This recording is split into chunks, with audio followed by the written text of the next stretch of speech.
आणि आता पाहणार आहोत मुंबई शहर त्याचबरोबर उपनगरातील टॉप 9 घडामोडी। मुंबई शहरामध्ये थंडीचा कडाका वाढला। शहरातील किमान तापमानाचा पारा 14 अंश सेल्सिअस वर। हिंदू हृदय सम्राट बाळासाहेब ठाकरे आपला दवाखान्यामधील कंत्राटदाराचा करार संपुष्टात। आपला दवाखान्यामध्ये मोफत रक्त तपासणी सुविधा बंद करण्याचा कंत्राटदाराचा निर्णय।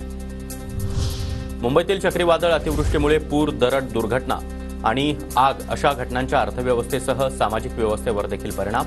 पालिकेकडून विविध विभागांकडून डिझास्टर मॅनेजमेंट प्लॅन मागवला। अतिरिक्त आयुक्तांची माहिती। पश्चिम रेल्वेकडून चर्चगेट स्टेशनवर नमस्ते हेल्थ ॲपचं लॉन्च। नमस्ते हेल्थ कॉल सेंटरचा कर्मचारी प्रवाशांना मार्गदर्शन करण्यासाठी उपलब्ध राहणार। मुंबई शहर आणि उपनगरातील वीज चोरीला आळा घालण्यासाठी वीज कंपन्यांकडून कारवाई।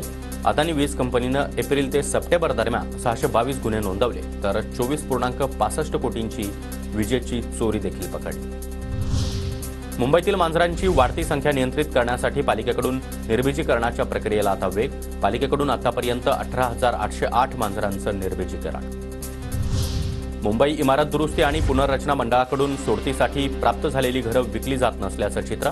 तारदेवमधील 7.25 कोटींच्या 7 घरांपैकी 4 घरं विक्री वाचून पडून। ईडीची फसवणुकी प्रकरणामध्ये मुंबई आणि संभाजीनगर शहरामध्ये 9 ठिकाणी छापेमारी।